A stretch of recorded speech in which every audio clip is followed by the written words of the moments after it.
Latest weather update po tayo sa binabantayan nga po nating super typhoon na si Coring.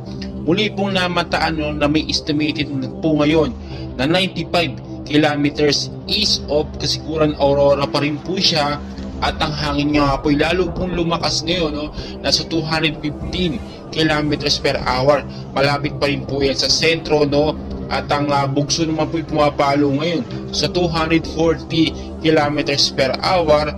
Pa southwestward pa rin po ang kilos. Sa kilos po natin, kilometers per hour. Mabagal po yung pagkilos niya, at makikita nyo mabuti sa ating pinaka-live radar. Pero ito po yung panibagong hypnosis natin galing sa Pag-asa.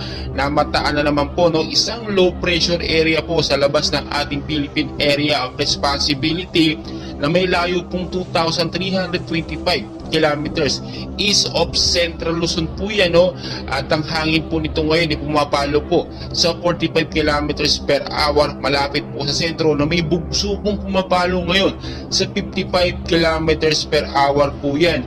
At kung makikita nyo mabuti sa ating pinaka-live radar, ito nga po, yung pinakamata ni Bagyong Coring. Kaya naman papansin natin talaga malakas ang hangin minsan, at talagang ina-expect natin malakas na hangin at tuloy-tuloy na pag-uulan na ating mararanasan sa paglipas lamang po ng ilang mga oras. Bukod pa po dito, may banta tayo ngayon ng isang active low pressure area na may 45 kilometers per hour, pero nasa labas pa naman po siya ng PAR.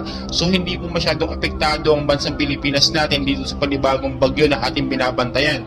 Totally focus po tayo ngayon dito kay Super Typhoon Coring, dahil ito po ay nakapasok sa loob ng ating Philippine Area of Responsibility at posible pong magbigay ng malakas na hagupit o pag-ulan sa ating bansang Pilipinas. Nakataas na nga pong ilang storm signal number 1 hanggang storm signal number 3 po sa ilang bahagi po ng Luzon sa Metro Manila.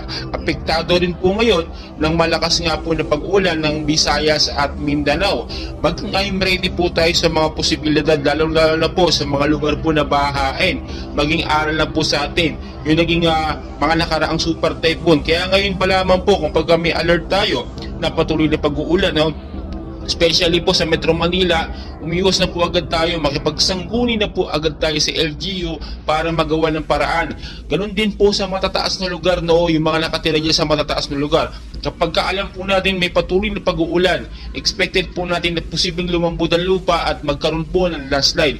Maging I'm ready po tayo, at narito lamang po ako para ibahagi sa inyo or i-update kayo sa lagay ng ating panahon. And please, ako yung nakikiusap, paki-like, subscribe, pahit po ng notification bell para updated po kayo sa ating weather update, and paki-share na rin po sa ating mga loved ones bilang awareness na rin po sa super typhoon na si Coring. Maraming salamat po.